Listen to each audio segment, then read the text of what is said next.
Take it away, Dave. All right. Well, I don't know if I could top that kind of introduction, to be honest. So my name's Dave Morris. My company's called College Athletic Advisor.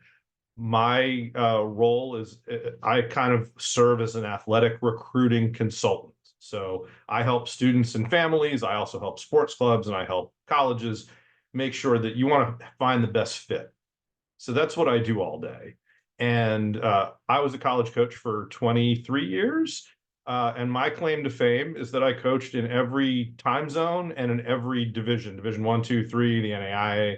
I covered a lot of ground, highly selective institutions, state schools.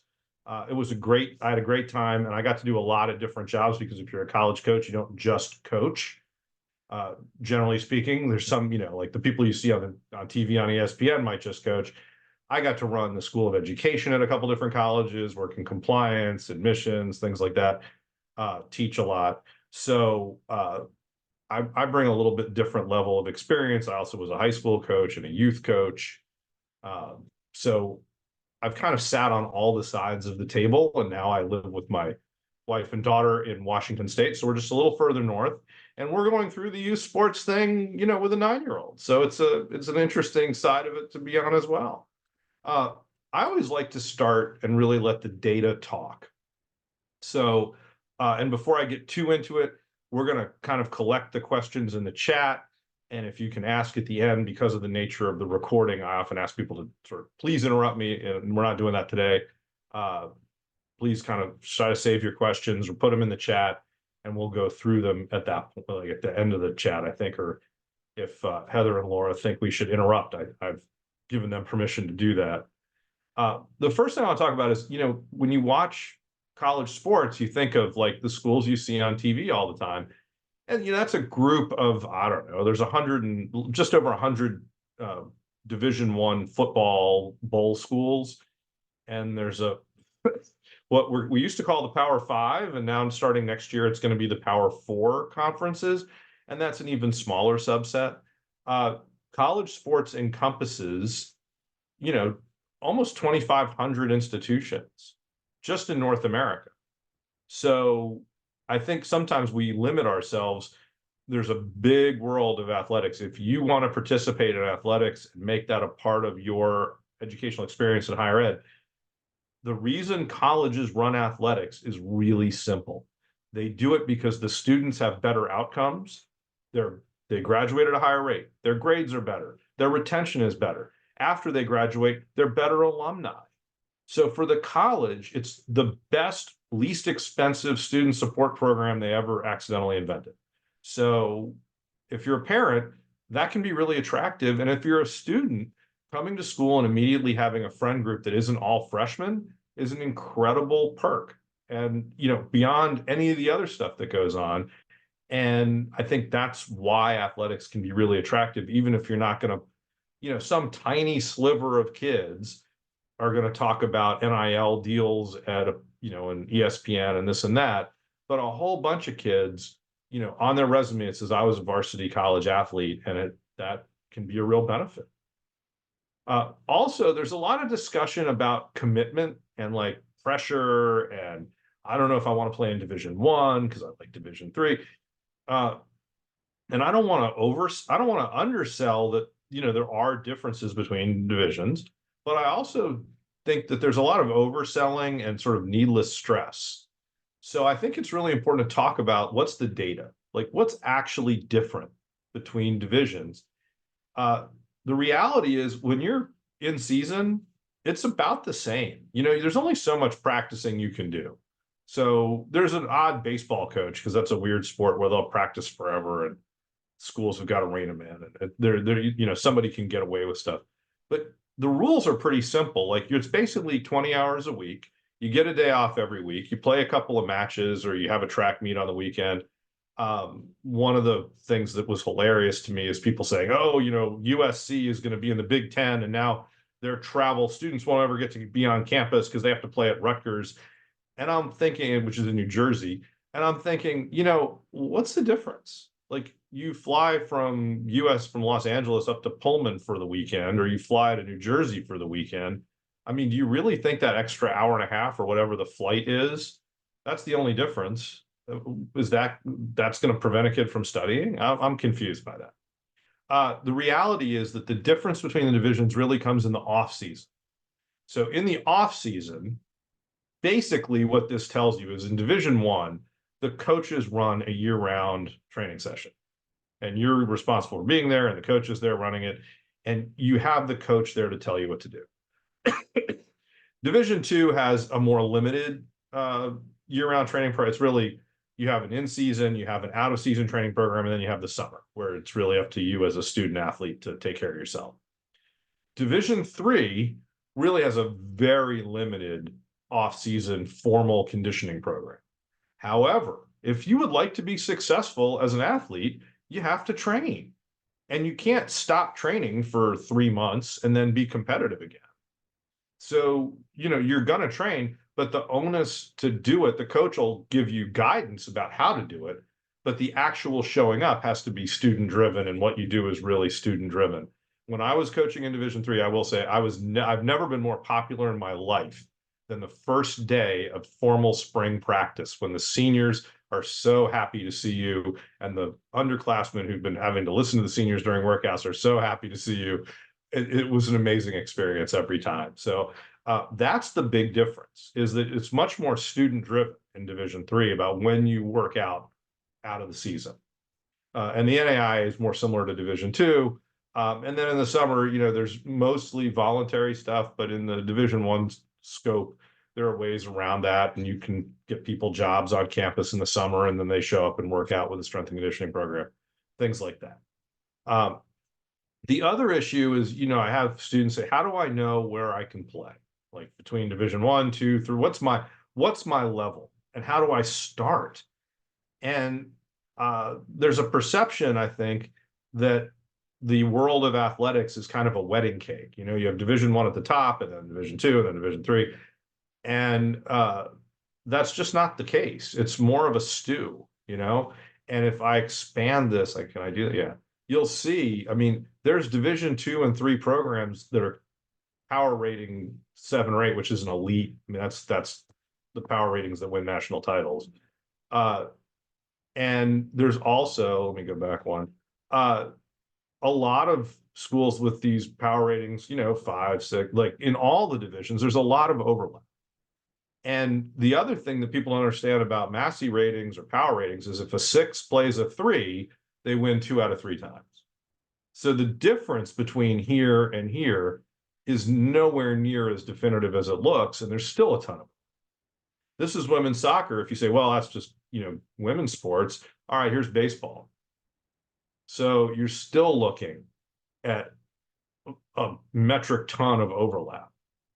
There's division, people always say, like, well, I think he's a Division One talent, and I just laugh. I'm like, well, Division One what? Like USC or Mount St. Mary's of Maryland? Like, because those are two very different things, even though they're both ostensibly Division One. And I think people don't understand sometimes, I was a soccer coach, in the Premier League or in England, if you win the championship in the championship, you move up to the Premier League the next year, right? If you win the national title in Division Three, congratulations, you're still in Division Three next year, because it's how the schools sign up. NYU has 69,000 students and they're in Division Three. Mount St. Mary's of Maryland has 1,000 students, they're in Division One. Hey, Dave. It's a choice. Yes. Can you humor me a bit and Yeah. can we go back and explain what Division 1, 2, 3, and NAIA is? Pretend you're me and don't know anything. All right, well, I'm going to get to that, but so basically schools choose who they're going to compete with and kind of why they're competing, right? Division One, the athletic department has a goal. First of all, every athletic department brings students to the university, either through recruiting athletes or also by being the front door and helping recruit, like North Carolina basketball or TCU football. They encourage, they've driven enrollment well beyond just athletes, right? So that's Division One, is there's a publicity angle to it. There's TV money, things like that in the budget. Division Three are schools that say, we think there's real benefits to participating in athletics, but we're not going to explicitly tie any money, like for students, like financial aid, scholarship money, anything like that, to athletic participation. All right, so that's the definition of Division III. There's no explicit, you're not allowed to offer, if you're a Division III institution, financial aid comes through the financial aid office. The coaches have no ability to grant financial aid. In Division I, the coaches have the ability to grant financial aid. In Division II, it's kind of a hybrid, right? Like the coaches do have ability to assign financial aid to student athletes, give them an athletic scholarship. The scholarships are more limited than Division I. And usually schools are in Division II or in the NAI. The NAI is just a different, if you join the NCAA, you're signing on to a very large organization, right? There's 1,200 colleges in division in the NCAA total, or 1,300, whatever it is this week. And they require that you have a compliance person. They require senior women's administrator. They require certain paperwork gets done. They also you pay for certain things, and NCAA sends you money for certain things. So they subsidize. Like if you make the playoffs in the NCAA pays for all that competition, all the travel. Once you make the NCAA tournament, the school's off the hook. They don't pay anything. It's all reimbursed by the NCAA for travel, hotels, everything. And in fact, coaches or schools can set it up so they make money sending like a track team to the Division III national title. They'll come back and they'll have made $1,000 with various things. And that's a nice perk because in the NAIA, the NAIA is about 250, mostly very small private colleges, but there's some public schools in various places as well. And they don't have $1 billion television contract for their basketball tournament. So when they have a championship, the colleges have to pay for travel and all that. It's just a sign-up thing. You save millions of dollars not having to do the compliance things the NCAA requires. Because the NAI is not interested in, like, they're not trying to make sure Alabama doesn't go run away and spend $1 billion to win a football championship. They have all the rules you need for small colleges. And it's called a trust-based organization. You join, you say you're going to follow the rules. If somebody's doing something, they get a letter that says, hey, can you check this out for us? And if you're doing it, you got to stop. It's a very different kind of organization from the NCAA, which has like a little, for better or worse, police force to enforce rules. But they run championships. If you're a coach as a student, each of these divisions as a student, like you have a season, you have a championship. It's a pretty similar experience. Like there's not a lot of difference. So you have in the NAIA, you get a red banner instead of the NCAA's blue banner. That's kind of the major differentiating thing. They have championships. Yes. I got a couple questions coming through. Do you mind if I ask them real quick? Yeah, hit me. Okay, so we have a person asking about the chart specifically and the numbers on the left-hand side of the chart. Can you explain what they mean? Oh, sure. This is the left side. This is a histogram. So it's the number of schools that have a rating of 6 or 7 or 8 or 9. So like there's some Division I schools that have 6 Massey ratings. There's NAIA, Division II, Division III. And we also have a question, and I'm not sure specifically, and maybe the person can ask, but does this apply to swimmer athletes as well? Well, this is the baseball chart. I think for swimming, I didn't do a chart for swimming because you can see their individual times, and you can see that there's some really fast kids in D3, and there's some really not as fast kids swimming in D1. So the data is just out there on like Swim Cloud, or wherever you're going to look for NCAA results. And you can see the times, like for each, not just by division, but by each school. And you'll see the differences are bigger by school. Collegeswimming.com is a great website, and you can see all the different times for all the different collegiate athletes. Yeah. Thanks. I'll let you carry on. And as I see more things, pop in. That's awesome. So I'll pop in. All right. So let's talk about, so that's the background. So just so you understand, there's a lot of colleges and they play in championships that are run by different organizations, and you can really select the environment you want to participate in. So the first thing you got to think about with college sports is you. And you need to think about your sort of like the recruiting process doesn't start when a coach talks to you. It starts when you're as a student athlete or a prospective student athlete and your family sit down and talk about, well, what do you want to get out of this experience? Sure, okay, you want to play sports. Where do you want to do it? You can play Division 1, 2, 3, the NAIA, and not leave LA, right? There's like you could play at UCLA, you could play at Azusa Pacific, you could play at I'm trying to think of an LA, the Masters University, or you could play at Redlands, right? That's every division affiliation. Plus, there's a billion junior colleges, right? So there's a lot of places to play. It's really, what do you want?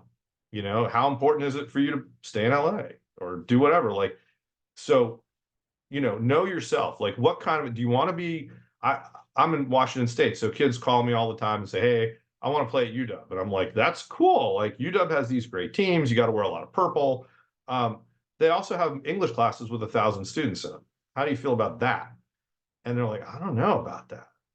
Well, if that's not a good fit for you, then playing at UW is not a good fit for you. Let's go find some place where you can have the professor knows your name. Other kids are like, yay, no one will ever know I'm there. It's the greatest thing ever. Great, then big schools for you, right? You know, but you're talking about like geography, fraternities, you know, like student culture. One of the things I tell students is when you go to a campus, look at the students. Do they look really cool? Do you want to look like that when you grow up? Because let me tell you, you go to a college for 4 years, that's what you're going to look like when you're done. So is that cool? Like, if it's not, I had a kid visit a college and come back and tell me, I'm not going there. Everybody walked around wearing black all the time. I'm like, that's the greatest thing ever, right? Like she said, like, those kids don't look like my friends, for whatever that's worth, or it's too pointy. I heard that one. And people are like, what kind of, I'm like, that's great. The student is saying, like, this isn't a fit, because that's way more important than some other stuff. All right. Like, you can get a psychology degree a lot of places, but you got to be someplace you can find your friends, because this should be a platform for your life. The second step is alignment, right? So once you know what you want, what are the schools that fit? Like, where are you aligned? And then, you know, that's when you reach out to coaches, and let's go, and then you've got to go back to the drawing board and adjust, because maybe the schools you want and the schools that want you are the same. Yay, I love those clients, right? That's like 2 hours and you're done. But sometimes that's not how it works, right? Your aspirations are, you know, your aspirations for athletic participation are at a level that isn't really interested in you, or a school that's not that interested in you, because it's very specific to each school, right? Each coach is their own, like, you know, general manager, roster building person. So like, it's just up to them. So when somebody says, oh, you're a D1 athlete or a D, honestly, I think that's a good time to stop talking to, like, because that's just not how it works. Like, you could be, and I see it every day, Division 1 school recruits a student and a Division 3 school says, no, you're not a fit for us, or the other way around. So anyway, when you get to this adjustment point, you know, if the interest isn't mutual, you can think about, what do you want to do? You know, do you need to go back? Do you need to change what you want? Like, realign your expectations? Or do you need to do something to raise your academic profile? Do you need to change how you're training, because they're looking for people who can do something physical that you could learn how to do if you want to work at it? You know, and then the last two, 5A, applying and attendance, is a little bit more self-explanatory. I really think you've got to start with assessment, right? Where do you want to go to college? What kind of learning environment is consistent with success for you? Also, what is consistent with, you know, where you want to go? If you want to go to med school, you know, your bio 101 professor at a large state college isn't going to know your name. So they're not going to write a recommendation for you or do research with you. A smaller college may give you a better platform to go to that other school for, you know, for med school or law school or whatever. And I think you got to think about how you're going to do that. That doesn't mean you can't go to a big school and then go successfully on to medical school or grad school, whatever, but you need to be strategic about how you're going to engage with faculty and get experiences that will make that application and make you the right candidate for those things. what are your areas of interest? Maybe you know what major. A lot of schools now, especially like in California, want you to apply to a major. I'm honestly not a big fan of that. The average number of major changes is 3. And I think it's tough to ask 17-year-olds, like, but I also think majors are overrated, right? Like I used to, if this was a different kind of chat, I'd say, all right, guess what I majored in? Do that in your head. It was Asian studies. My thesis was on, at University of Michigan, my honors thesis was on medieval Japanese political development. And I was a college coach for 23 years. It goes together. I can explain it to you, but you're not going to see it right away. So, just because you major in something doesn't mean that you're locked into a career or something. But you also have to think about the social environment. Do you like fraternities and sororities or not? Do you what do you want to do in terms of athletics? A coach can say, listen, we expect you to be at practice. And if you have a bio lab and it conflicts, then you just can't take that lab that semester. Other schools are like, we'll figure out a way around it. You better know that on the way in, right? Also, some people like the prestige thing. It's a top. I get clients who say, I want to go to a top 20 US university. I say, great, because there's 200 schools in the top 20. We'll figure it out. But how do you feel about selectivity and prestige and things like that? And then, that's the alignment phase, right? Like, so once you figure out what you want, how do you match up? And so you can talk about that and talk about fit. And then you need to communicate with coaches to ask them, hey, can you assess my fit for you? Because it has to be mutual, right? It's got it for athletics that you have to want them and they have to want you. So how do you communicate that fit? If you're a swimmer, it's relatively easy, right? Send here's my swim cloud profile or whatever. Here are my times. And the coach is going to look at that, and then they'll look at, what else do you bring to the table? What about academics, rigor, things like that. For something like basketball or soccer or baseball, it's really kind of a beauty contest. And it's 2024. So if you don't have video, it didn't happen. Like, you need video for those sports where there's not a definitive statistical thing to look at. If you're a track athlete, your mile split, you're done. But these other sports, it really is a little bit of a beauty contest, and you need to have video, and you need a resume so the coach on one page can really see, like, here's your profile, here's your academics, your athletics, and they can get a feel for you. And then you've got to take that feedback and sort of suss out, well, where am I in terms of where I want to be? Am I there? Am I fully aligned? Great. Let's figure out of the 6 schools that are emailing me where I want to go. Yay. If I'm like, well, I like these schools, but I'd really like these other schools, what do I need to do? Because you're not a widget. You have the ability to change your level of performance, whether it's raising your GPA. I tell kids every day, every 10th of a GPA point gives you more options in college and better options in college. Makes you a more attractive recruit and a more attractive admissions candidate. So, do you want to invest in that? What about, fitness? What about, is there an experience that I should get and time I should put in that I'm not putting in to raise my profile? Or, hey, like in California, it's tough. If you want to go to a public school in California, they're only Division I and Division II, except for UC Santa Cruz, which is, that's pretty limited for a state that big. All the D3s are private in LA. Like, how far are you willing to go geographically? So, there's different areas you can adjust. But if you don't like the alignment, you are empowered. It's up to you to make the priorities in your life. Okay. And I think that's really important. The other thing I tell people every day of the week is put the effort into academics. Colleges give out this is outdated now. Colleges give out about $400 or $500 million in athletic aid every year, but they give away $4 or $5 billion in academic aid. Right? I know the best answer. I said, which pool do you want to swim in? And somebody said, both. I said, you got it. But that $1 billion pool is a good pool. Don't kick that one to the curb for the half $500 million. So let's transition. What do you need to do to be eligible to play in the NCAA, right? That's the big one. And the answer is you need 16 academic units. There used to be a test score requirement. There is not anymore. So the deal is 16 academic units. You need 4 English classes. And I really look at it as 4. The numbers are weird, but it's really 4, 4, 4, and 4. If you take 4 English, take English every year, math every year, science every year, and some kind of social science every year, you're good.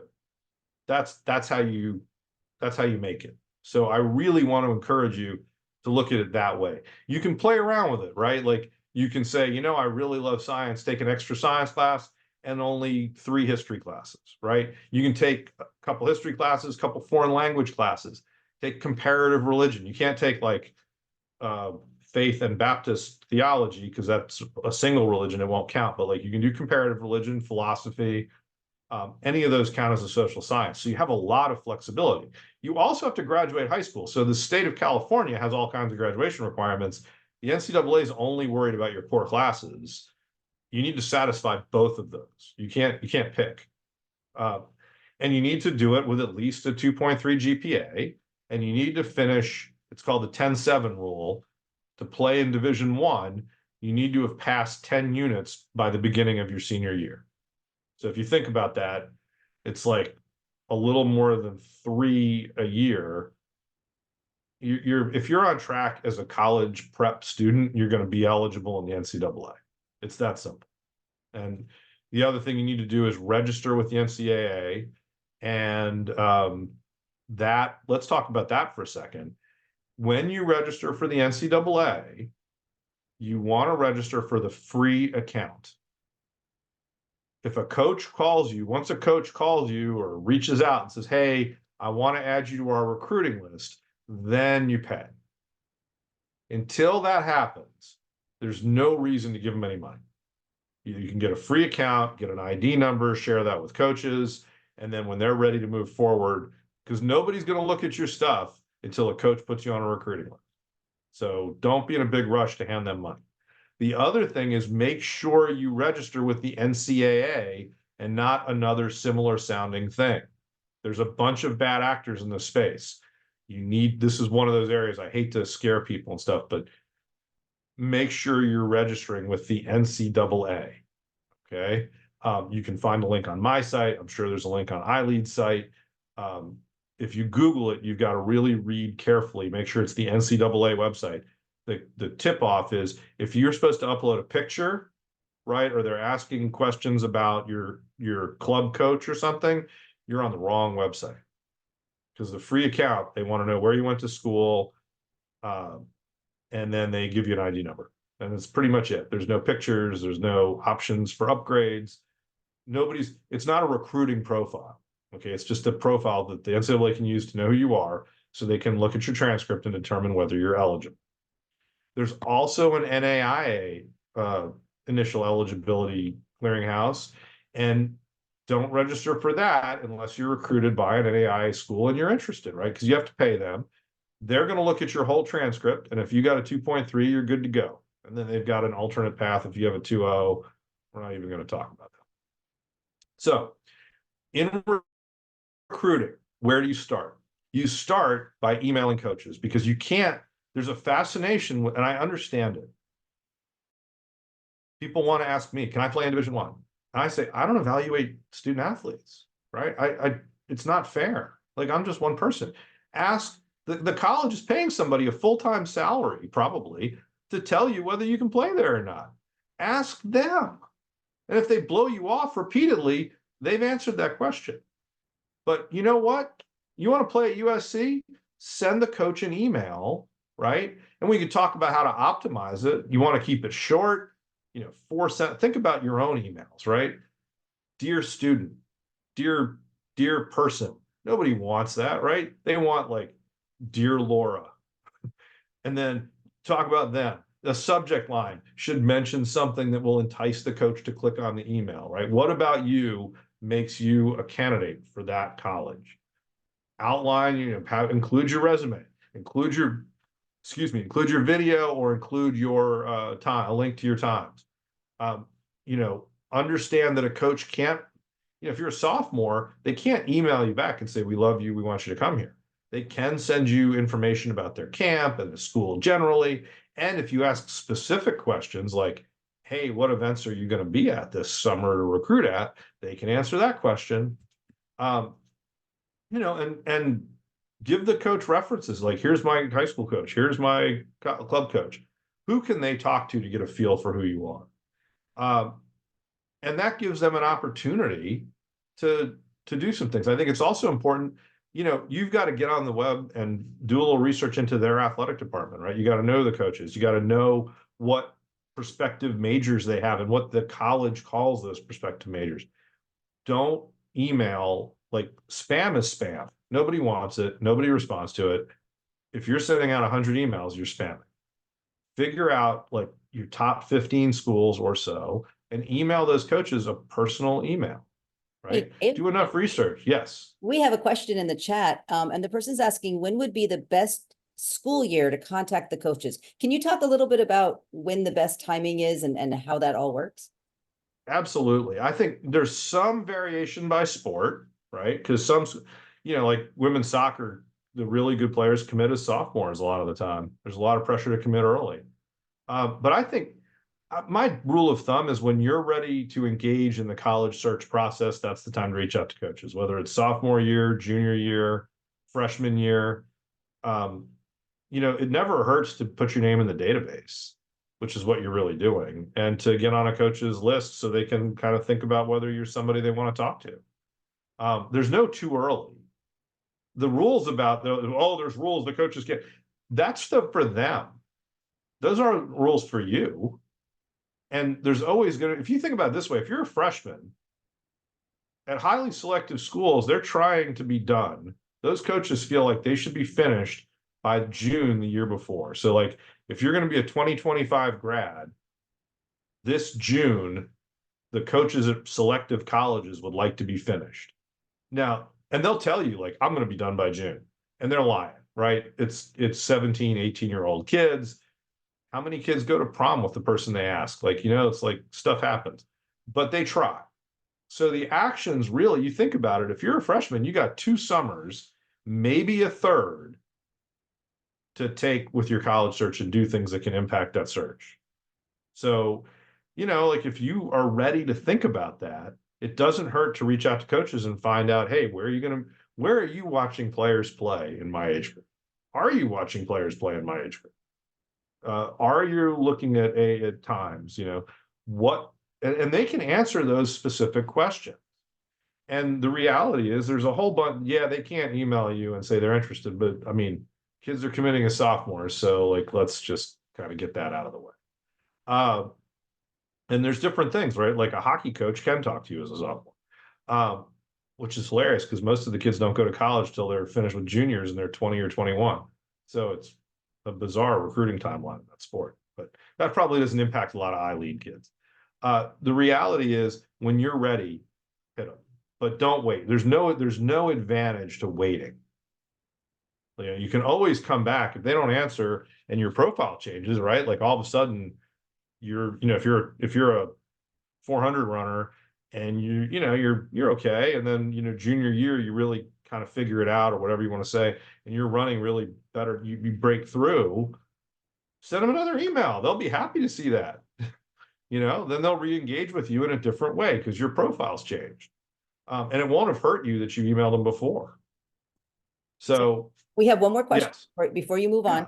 The question is, if you are in touch with an NAIA coach about recruitment, do you need to do something on the NAIA site as compared to the NCAA? Only when the coach asks you to do it. Like at the end, not just when you're casually chatting. When you commit, that's when you usually have to do it, because you cannot play in the NAIA until you're certified by their eligibility center, but they can do that, you know, spring of senior year, no big deal. So let's talk about what you need to do when you're looking to kind of get recruited and when you are ready to engage. First of all, look at your email. I'm a big advocate for using the email you have, the one you check. Use that one. You do not need social media. The social media companies will tell you you do, and I think it's fairly obvious why. But you do need email. Like if I'm the athletic director and I want to talk to a coach, I email them. So use that. They check that. When you're emailing, you got to look at your email. Is it appropriate, right? Like, if it's Sparkly Unicorn 71, hey man, let it fly. Coaches don't mind. That's cool. Make sure your name comes up though. Don't be Sparkly Unicorn name. Be like, Joe Smith, Sparkly Unicorn 71. Make sure that's all accurate. But go ahead and use it. It's okay. You can have some personality. But if it's like Party Hard 420, you probably want to change it. Okay. In terms of social media, if you use social media, don't stop using it. Go ahead and use it, but understand that you're telling a story, right? So think about what you want in that story for coaches. Because think about it, like if you get a new kid on your team, what is every other kid doing before they show up, right? Everybody's like stalking them on Instagram or whatever, Snap, Tick, whatever, I don't care. So, but they're going to do social media, right? So make sure when they do that, they see you as you would like to be seen, right?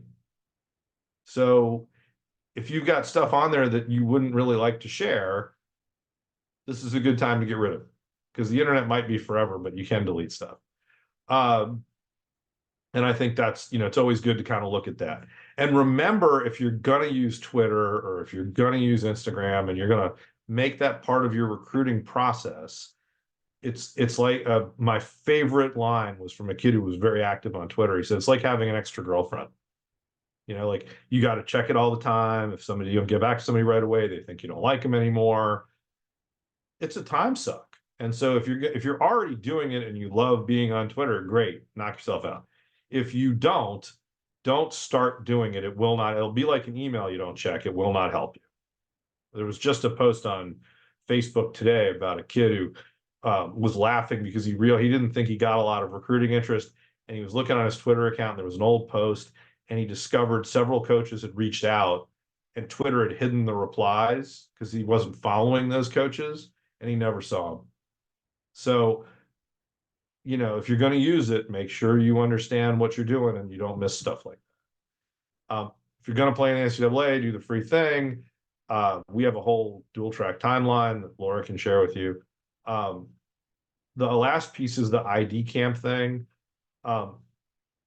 With an ID camp, colleges are selling camp, and it's a good way to see the school. It's a good way to meet the coach, meet some of the players. Recruiting you is not for sale. And it's very important to understand that, in terms of being evaluated or something, if you're not the best player in that camp, you're probably not going to be recruited out of that camp. You have to be far and away the best kid there. If you come back and you're like, hey, I was as good as anybody there, well, you're great. Now, where are you going to go to college? Because it's not going to be there. So, there was a college that ran ID camps in California that's from out of state, very prestigious school. They did 3 camps. So 150 times 3, 450 kids. They recruited 0 kids out of those camps. So understand what you're buying and what you're not. All right. And when I talk about ID camps, I'm talking about camps where you pay to go and there's a college coach. I'm not talking about where like USA Rowing pays for you to go someplace to train. So it's Olympic development. That's a different thing, and that's much more valuable. So let's talk about letters to coaches real quick, because that's, to me, the trying to spark that conversation. The whole point is to have an authentic conversation with a coach where they really look at you and their eyes focus and it's like, hey, you're a fit or you're not. How do you get to that point? Email, video, all this stuff is just to start that conversation. Once you have the conversation, you're in a different kind of bucket, and that's much more organic, right? The keys are, first of all, the subject line has to be clickable. If it's just like Joe Smith, 2024 grad, like that looks like spam and they're going to delete it. Okay, they're not going to read it. The next thing is make sure you get their name right. Right? I coached at Oakland City University. I got emails all the time for Oakland University in Michigan, and it didn't help those kids in their recruiting process, right? Like that was not good for them. So, because you're obviously not emailing me, and you're not emailing the right person either. So that's a problem. Keep it really tight. The key to this email is that it's 3 or 4 sentences. And that initial email, ironically, is not about you. It's about the coach. So it's to help you assess my fit for you. Here's information. right? Because it's about the coach. And that's really important to understand, because if the coach doesn't feel like you're going to help them, the conversation's probably not going to happen. That's their job. They got to figure out who's going to help them win. The other thing is make a resume, right? I have a form on my website. It's free. You can download it. But the keys are, a resume needs, first of all, your name. It needs a picture. People spend more time looking at resumes with faces. It's silly, but it's true. Okay. And then you want to have, like, here's my athletic profile, here's my academic profile, here's some statistics. Here's other people you can call, like social media stuff about me, and 1 or 2 bullet points about, leadership. I was a team captain. I worked a soup kitchen. What organic leadership things, have you done? All right. That's pretty important. And then the last piece is understand, when we talk about athletic scholarships, there's a whole industry that elevates the cash value of an athletic scholarship to having meaning. And it is the most meaningless piece of, like, since people learn how to write, scholarship cash value, alleged cash value, is the most meaningless thing they ever figured out how to scratch on a rock. All right. That doesn't mean anything. There's a whole industry of schools that'll give you an athletic scholarship. And the point of that scholarship is to entice you to pay more than market to go to that school because you like getting an athletic scholarship. The research is that families pay more to go to college if you give them an athletic scholarship than if you give them some other form of discount, merit aid, endowment scholarships, whatever they call it. All right. So here's what you need to understand. For most colleges, the sticker price tuition is not what you actually pay. All right. They individually negotiate with each student. Rule 2, understand that what you're going to pay, what you're going to bring is the number. That's the important number. And people, I don't really get it. Like, if you go to a car dealer, they go, and you say, what's this Camry cost? And they go, well, its sticker price is 50 grand. You go, okay, but what's the cost today? And they go, well, you can buy it for 35. That's the price of the car. They didn't give you $15,000. You're going to pay. Same thing for colleges, whether it's a merit scholarship, athletic scholarship, Bed Bath & Beyond coupon. The number that matters is what's it going to cost you. That's the number that's coming out of your bank account. That's the number. Okay, so that goes to rule 3. I don't like to read slides to people, but this is really important. So the fourth thing is understand the rules for whatever discounts you're going to get, right? Is it money like a Pell Grant? If you qualify for federal financial aid, that's cash. The school's not giving you anything. They're cashing that. For them, it's just cash. The government hands them money.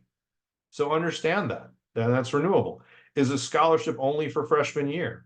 Is it only renewable if you keep a 3.5? Will you lose it if you stop playing? All of those things should factor into your decision, right? And finally, my experience was with a pair of shoes. I just graduated college and there was a very expensive, very nice pair of shoes, and it was on sale for like $20, right? And they were a half size too small. So I bought them, right? Because I was like, oh, I'm going to save like $300. I get these $300 shoes for $20. It's the greatest thing ever. I couldn't wear them. They hurt my feet. I wasted $20. I didn't save any money. All right. College is the same way. Cheap isn't value and expensive isn't quality. You need to find the right fit. Part of that right fit is not being in a situation where you're borrowing money that you really can't afford to pay back. Right. The school that fits will make attendance financially possible. And that's really important to understand. And you can say, oh, why don't the colleges just make it easy and tell what the price is? And I got to tell you, the answer is look in the mirror. Everybody wants a discount, and colleges have tried to do that. And when you do it, your enrollment drops by 33% minimum every time. So they can't do it because we as a society prefer to get a deal. So that's the 45-minute hour. You can reach me if you have questions, Dave@collegeathleticadvisor.com. You can hit my website. It's got my phone, my cell numbers on the website if you have questions. So let's talk about what questions we have overall and go from there. And So thank you very much. If you're still awake, I really appreciate it. we have a question that came through but didn't fit with the certain slides. So let me ask this from the chat. They asked about recruitment when the student is doing a gap year. And this particular, well, hang on, before we start, we are still recording, so hang on just a second. okay. before you put your cameras Oh, on. keep sharing? Okay, let's keep Yeah, sharing. keep Sorry, sharing. my bad. That Okay.